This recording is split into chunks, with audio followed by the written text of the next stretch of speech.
We're going to do two things today with photos and adding text to them. First, go to Schoology and find the lesson for today on Photoshop.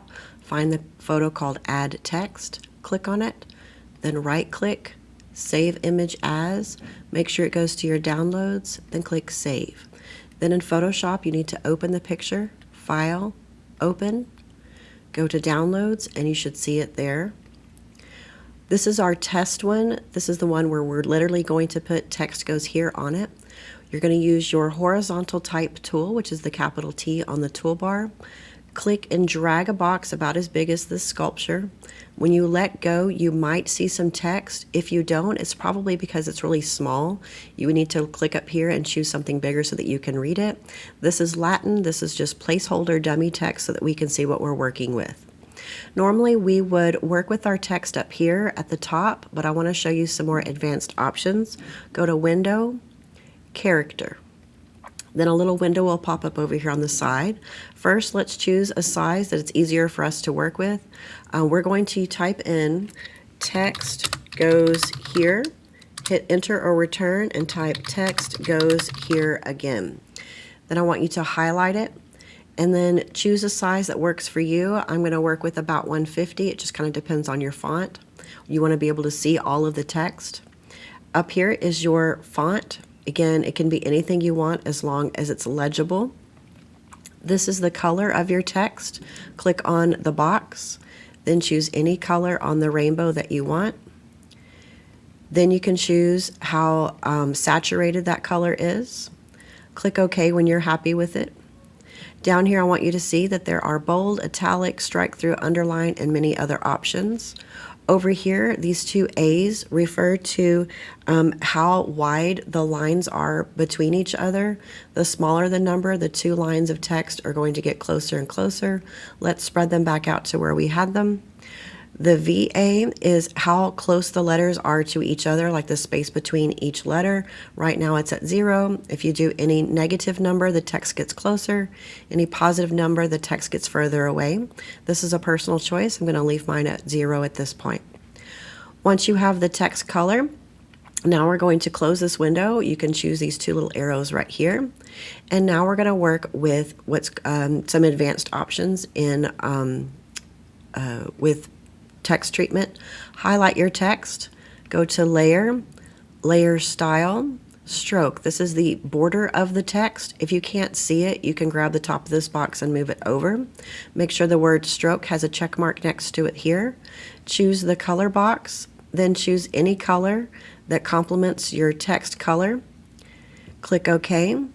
Here is how thick that border is. You want to make it to where you can see the color but still read the text and see the inner color you chose. Then click OK. So this has been our test one. You need to just have text goes here, and then we're also going to add what's called a drop shadow.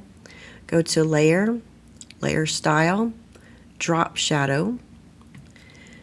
And then it starts to put kind of a shadow on the text already that you can see.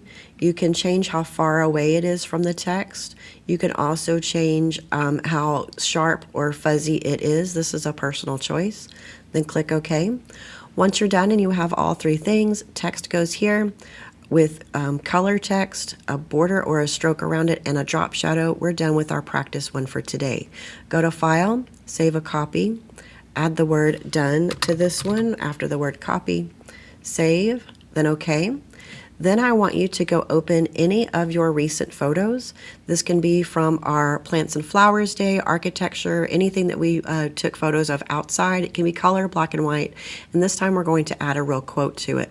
Again, it could be any picture that you have from the past couple of weeks that we did for the Nature and Outdoor Photography unit.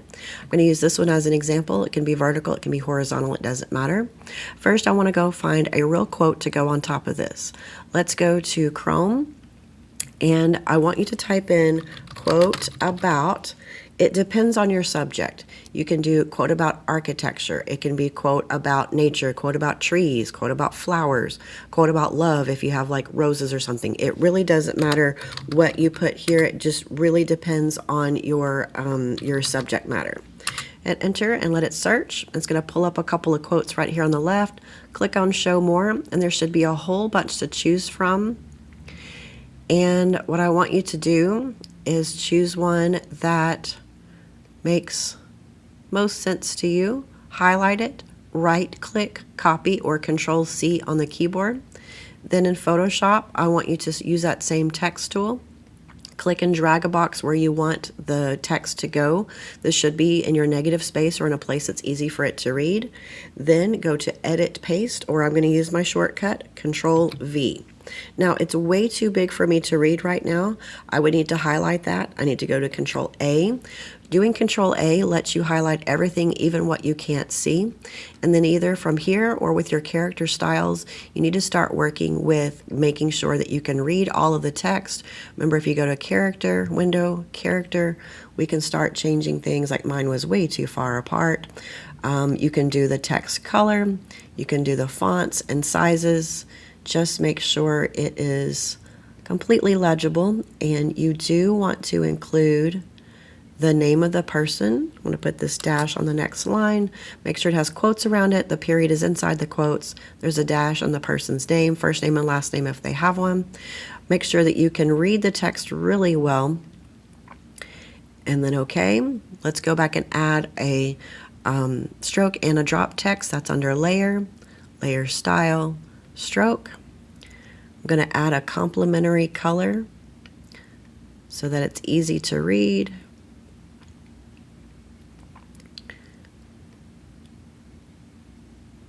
There we go. And then I'm also going to add a drop shadow. If you need to, you should re-highlight this layer, Layer Style, Drop Shadow. I kind of like what was there, but you can change the distance and the size of yours if you want to. Actually, I'm going to reduce the distance just a little bit, as long as you can see it. Then click OK, and when you're happy with it, go to File, Save a Copy. Sometimes when we start working with different layers, it changes our file type. Mine changed it to a PNG. Yours might change it to something else. Always make sure you choose the first JPEG, JPEG. Go to your downloads, and then it doesn't really matter what you call this when you hadn't saved an original copy of it. You might want to add the word done just to make sure that you know which one you're turning in.